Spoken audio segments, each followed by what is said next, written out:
Assalamualaikum warahmatullahi wabarakatuh. Selamat pagi anak-anak semua. Bagaimana kabar kalian hari ini? Semoga kalian dalam keadaan sehat walafiat ya. Pertemuan sebelumnya, Ibu telah membahas terkait peran dan fungsi sosiologi dalam mengkaji gejala sosial di masyarakat. Nah, untuk pertemuan kali ini, Ibu akan melanjutkan materi yaitu terkait realitas sosial sebagai objek kajian sosiologi. Yuk kita simak bersama. Materi pembelajaran pada pertemuan kali ini ada beberapa hal ya. Yang pertama ada objek kajian sosiologi, yang kedua ada realitas sosial sebagai objek kajian, dan yang ketiga ada kehidupan sosial sebagai objektivitas. Oke anak-anak, kita masuk ke bahasan yang pertama ya, yaitu terkait objek kajian sosiologi. Nah, objek kajian sosiologi ini adalah masyarakat yang dilihat dari sudut hubungan antar manusia dan proses yang timbul dari hubungan manusia di dalam masyarakat. Nah, di sini ada salah satu pendapat ahli ya, yaitu Ralph Linton, di mana beliau mengatakan bahwa masyarakat adalah kelompok manusia yang telah hidup dan bekerja sama cukup lama sehingga mereka dapat mengatur diri dan menganggap diri mereka sebagai kesatuan sosial dengan batas-batas yang telah dirumuskan dengan jelas. Nah, di sini anak-anak, masyarakat itu pada dasarnya itu mempunyai ciri-ciri ya. Yang pertama yaitu masyarakat merupakan manusia yang hidup bersama. Yang kedua yaitu mereka sadar bahwa mereka merupakan suatu kesatuan.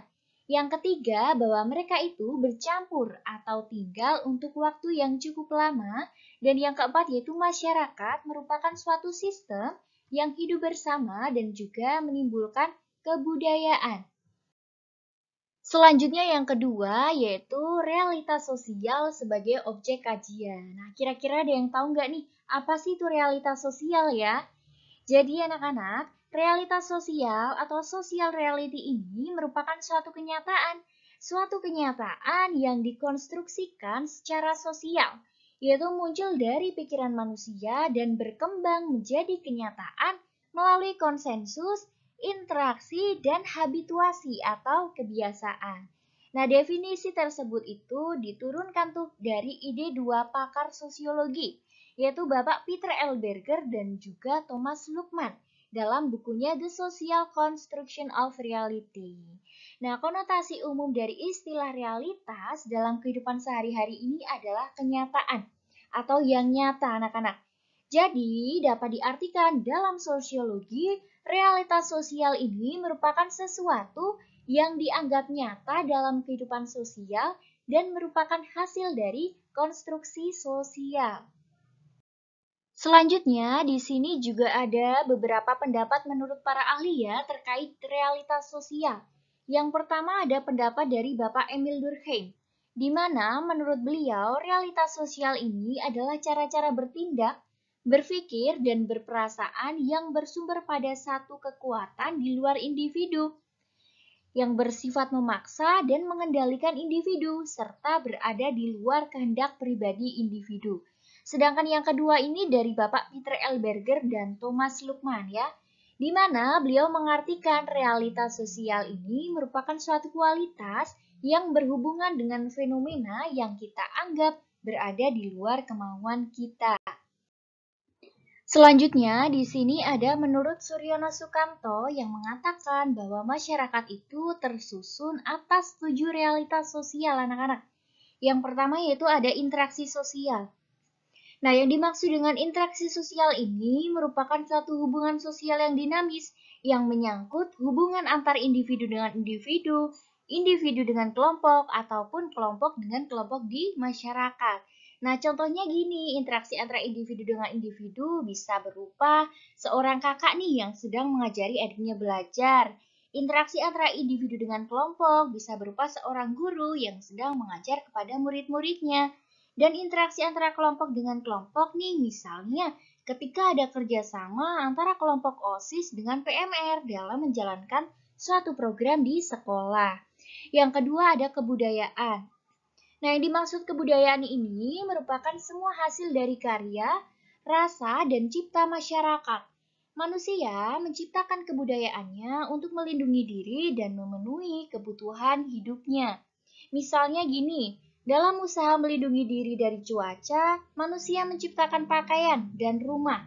Nah, untuk melindungi diri dari ancaman binatang buas, manusia itu menciptakan berbagai macam alat perlindungan.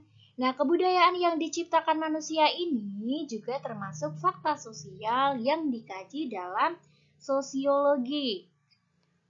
Yang ketiga ada nilai dan norma sosial. Nah, anak-anak, coba kalian bayangkan jika hidup di dalam masyarakat tanpa adanya aturan-aturan yang harus dipatuhi bersama.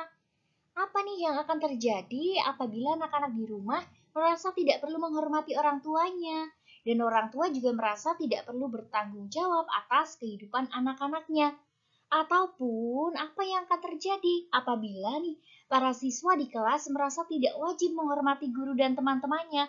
Para pengendara di jalan juga bebas sebebasnya memakai jalan. Nah, di sini anak-anak, disitulah peran nilai dan norma sosial.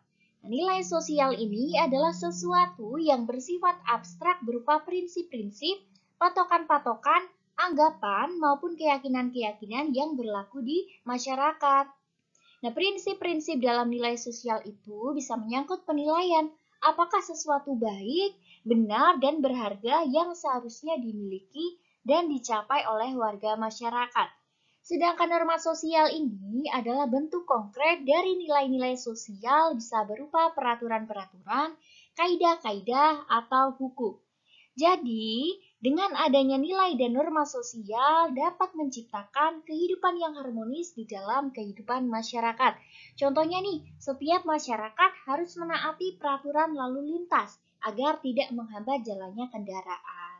Nah, nilai dan norma sosial ini merupakan suatu fakta yang ada di dalam masyarakat ya anak-anak, sehingga ini juga dikaji dalam sosiologi. Oke, selanjutnya ada stratifikasi sosial. Nah, stratifikasi sosial merupakan pembedaan penduduk atau masyarakat ke dalam kelas-kelas secara bertingkat atau hierarkis. Nah, di dalam stratifikasi sosial ini, masyarakat dibedakan jadi 3 tingkatan anak-anak. Ada tingkatan kelas atas, kelas menengah, dan juga kelas bawah. Nah, tingkatan ini kemudian membedakan status masyarakat antara yang satu dengan yang lainnya. Dan ini pembahasannya lebih jelas lagi dijelaskan di kelas 11. Selanjutnya ada lembaga kemasyarakatan atau pranata sosial. Nah, pranata sosial ini merupakan himpunan norma-norma dari segala tingkatan yang berkisar pada suatu kebutuhan pokok di dalam kehidupan masyarakat. Contohnya nih, adanya lembaga ekonomi, lembaga keluarga, lembaga pendidikan, politik, dan juga lembaga agama. Selanjutnya ada status sosial dan peran sosial. Nah, status sosial ini dapat disamakan dengan kedudukan, peringkat, atau posisi seseorang di dalam masyarakat. Nah, di dalam suatu status itu terkandung sejumlah hak dan kewajiban. Misalnya, seseorang yang berstatus sebagai siswa, maka dia memiliki hak untuk mendapatkan ilmu dan sekaligus memiliki kewajiban untuk belajar dengan tekun. Status sosial ini berkaitan erat ya dengan peran sosial. Jika status bersifat pasif, peran sosial ini bersifat dinamis anak-anak. Nah, peran sosial itu apa sih? Peran sosial ini adalah tingkah laku yang diharapkan muncul dari seseorang yang memiliki status tertentu. Misalnya, tingkah laku yang diharapkan dari seorang yang berstatus siswa adalah rajin belajar, hormat kepada guru, dan lain-lain.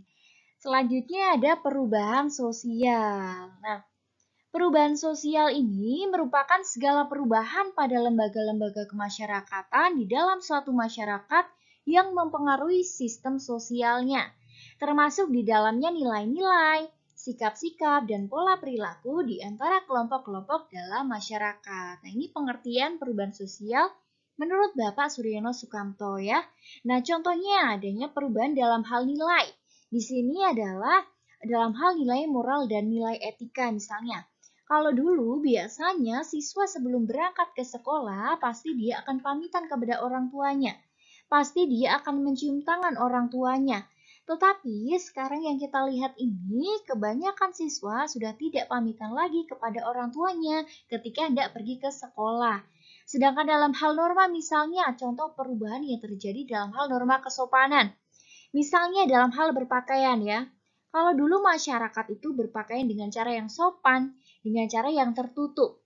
Tetapi sekarang ini kebanyakan orang, terutama anak-anak gadis nih ya, yang berpakaian yang tidak sopan, berpakaian yang terbuka. Nah, hal tersebut menunjukkan terjadinya perubahan dalam hal cara berpakaian dan juga terjadi perubahan dalam hal norma kesopanan. Sedangkan contoh perubahan pada pola perilaku, nih, perubahan dalam hal karakter. Kalau dulu siswa itu rata-rata memiliki karakter yang baik ya. Misalnya kalau dulu siswa sangat takut dan sangat hormat kepada gurunya. Tetapi sekarang ini sudah banyak tuh siswa yang tidak takut dan juga kurang hormat kepada gurunya. Nah, hal tersebut ini menunjukkan ya anak-anak adanya terjadinya perubahan sosial dalam pola perilaku terutama pada karakter. Yang ketiga, ada kehidupan sosial sebagai objektivitas. Nah, di sini ada 3 bahasan ya anak-anak. Ada realitas objektif, ada realitas subjektif, dan ada konstruksi sosial. Kehidupan manusia dalam bermasyarakat itu merupakan suatu proses belajar baik yang mereka sadari maupun tidak sadari. Yang disadari contohnya adalah proses belajar di sekolah. Di sekolah, individu mendapat pengetahuan dan pembentukan karakter, juga pengasahan minat bakat. Proses belajar yang tidak mereka sadari bisa dialami nih saat bermain, berkumpul dengan kerumunan, atau lainnya yang mereka terkadang mendapatkan pesan atau nasihat baru tuh, sampai pengalaman orang lain yang merupakan ilmu baru buat si individu, atau bahkan bisa juga si individu yang menciptakan pengetahuan atau kesadaran baru untuk dirinya sendiri, atau kita kenal dengan memberi sugesti diri sehingga muncul ilmu, pengetahuan, kebiasaan baru untuknya. Nah, disinilah nih pengertian dari objektivitas. Nah, apa itu objektivitas? Objektivitas merupakan suatu proses terbentuknya kesadaran akan pengetahuan atau norma baru yang mereka menyepakati sebagai hal yang benar adanya dan diterima oleh orang banyak atau kolektif. Yang pertama, ada realitas objektif. Nah, apa sih yang dimaksud dengan realitas objektif? Nah, ternyata anak-anak terkadang kehidupan manusia dipengaruhi oleh sesuatu yang berada di luar dirinya atau lingkungannya. Contohnya nih adalah tata tertib, peraturan, norma-norma, bahkan lingkungan sekitarnya itu sangat mempengaruhi atas apa yang akan mereka lakukan dalam dirinya. Dengan kata lain, masyarakatlah yang mempengaruhi perilaku manusia, sehingga manusia hanyalah sebagai objek dari aturan atau pengaruh di luar diri kita. Nah, contohnya seperti ini. Contohnya adalah sarana belajar misalnya. Kalau kita belajar di tempat yang nyaman, kita belajar dengan sarana yang memadai, kita belajar di tempat yang bersih, pasti kita akan lebih mudah memahami pelajaran yang kita pelajari anak-anak. Sehingga prestasi kita juga bisa meningkat. Sehingga bisa kita simpulkan nih, bahwa sarana belajar atau sesuatu yang berada di luar diri kita berupa sarana belajar tadi sangat berpengaruh kepada diri yang kita yang sedang belajar dan juga berpengaruh pada prestasi kita dan bagaimana kita memahami pelajaran yang akan kita tangkap. Ada contoh yang kedua nih. Contoh yang kedua yaitu sesuatu yang di luar diri kita dan mempengaruhi diri kita adalah aturan ketat, tata tertib atau sebagainya. Semakin ketatnya aturan, maka kita akan semakin ketakutan atau kita akan semakin berusaha tuh untuk menjadikan diri kita lebih disiplin atau tidak melanggar aturan tersebut. Misalnya ketika guru menyuruh mereka untuk siswanya hadir di sekolah sebelum jam 7. Karena ketika mereka datang setelah jam 7 atau jam 7 lebih, mereka akan diberikan sanksi anak-anak. Pasti setiap siswa akan berusaha tuh untuk lebih disiplin bangun pagi, menyiapkan dirinya agar sampai di sekolah sebelum jam 7 pagi. Nah, jadi bisa kita simpulkan ya bahwa aturan yang ketat atau sesuatu yang ada di luar diri kita sangat berpengaruh terhadap diri kita sendiri. Nah, itu yang dimaksud dengan realitas objektif. Yang kedua ada realitas subjektif. Nah, apa sih yang dimaksud dengan realitas subjektif? Menurut realitas subjektif, bukan hanya yang ada di luar diri kita yang mempengaruhi diri kita, tetapi kita juga memiliki kemampuan untuk menentukan bagaimana kita harus bersikap atas diri kita. Karena kehidupan manusia juga sering dilihat tuh dari sudut pandang si individu atau subjeknya. Terkadang ada beberapa hal yang lebih bisa dipahami jika yang menjalani atau si individu yang memutuskan bagaimana dia harus bersikap atas dirinya. Contohnya gini anak-anak, tentang cara belajar siswa. Kita tahu ya bahwa ada siswa yang suka belajar dalam keheningan, ada siswa yang suka belajar dengan suasana yang ramai, mendengarkan musik atau sambil headsetan. Atau ada juga nih siswa yang suka belajar dengan kerumunan atau bersama dengan teman-temannya.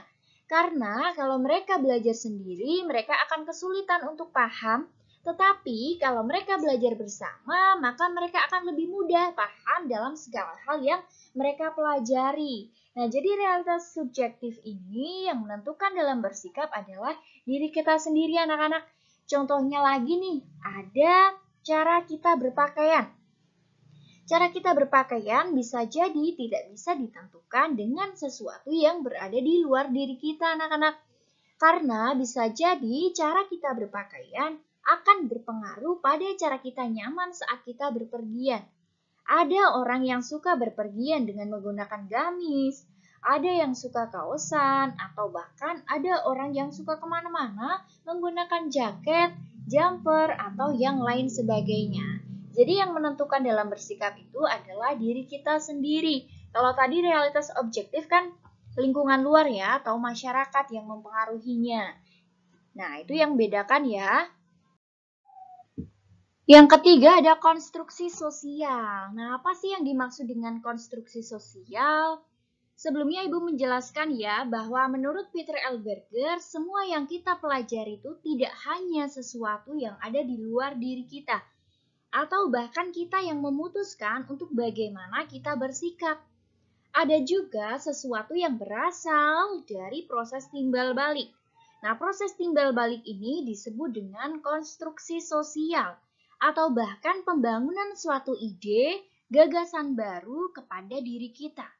Nah, siklusnya ada 3 hal ya anak-anak. Yang pertama ada eksternalisasi. Eksternalisasi ini adalah proses di mana memiliki gagasan, ilmu, pengetahuan, ide, pengalaman, dan juga sebagainya yang kemudian dari mereka yang memiliki akan diinteraksikan, akan disampaikan kepada orang lain atau orang banyak. Kemudian setelah disampaikan ilmu tadi, pengetahuan tadi, ide atau pengalaman, maka orang yang mendengarkan akan tercipta tuh pengetahuan baru dan akan mereka sepakati sehingga yang disampaikan tadi menjadi hal baru bagi mereka. Inilah ya anak-anak yang dinamakan dengan objektivitas. Nah, setelah mereka menyepakati akan masuk ke dalam proses internalisasi tuh, yaitu penerapan pengetahuan yang telah disepakati supaya si individu semakin paham dan menjadi kesadaran subjektif bagi dirinya. Nah, contohnya gini anak-anak, proses eksternalisasi, Ikatan Dokter Indonesia dan juga pemerintah menghimbau pada semua masyarakat Indonesia untuk menggunakan masker, karena masker baik untuk menjaga kesehatan kita dan orang lain. Kemudian kita sebagai masyarakat dalam proses objektifikasinya, kita sepakat tuh, oh benar ya adanya bahwa masker itu untuk kesehatan kita dan juga kesehatan orang lain. Nah, kemudian setelah kita menyepakati masker untuk kesehatan kita dan orang lain, maka akan masuk ke dalam proses internalisasi. Kita mulai menggunakan masker. Kita mulai menggunakan masker saat berpergian, kita menggunakan masker saat berkerumunan, sehingga konstruksi sosial yang dibangun oleh Ikatan Dokter Indonesia atau pemerintah untuk menghimbau kepada masyarakat atau mengkampanyekan kepada masyarakat tentang penggunaan masker itu berhasil anak-anak disampaikan kepada semua masyarakat dan juga disepakati oleh semua masyarakat bahwa masker berguna bagi kesehatan kita dan juga kesehatan orang lain. Nah, itu tadi ya anak-anak, ada realitas subjektif, dan juga ada konstruksi sosial. Oke anak-anak, pembelajaran kali ini sudah selesai ya. Semoga apa yang telah Ibu berikan tadi dapat bermanfaat bagi kita semua. Terima kasih. Wassalamualaikum warahmatullahi wabarakatuh.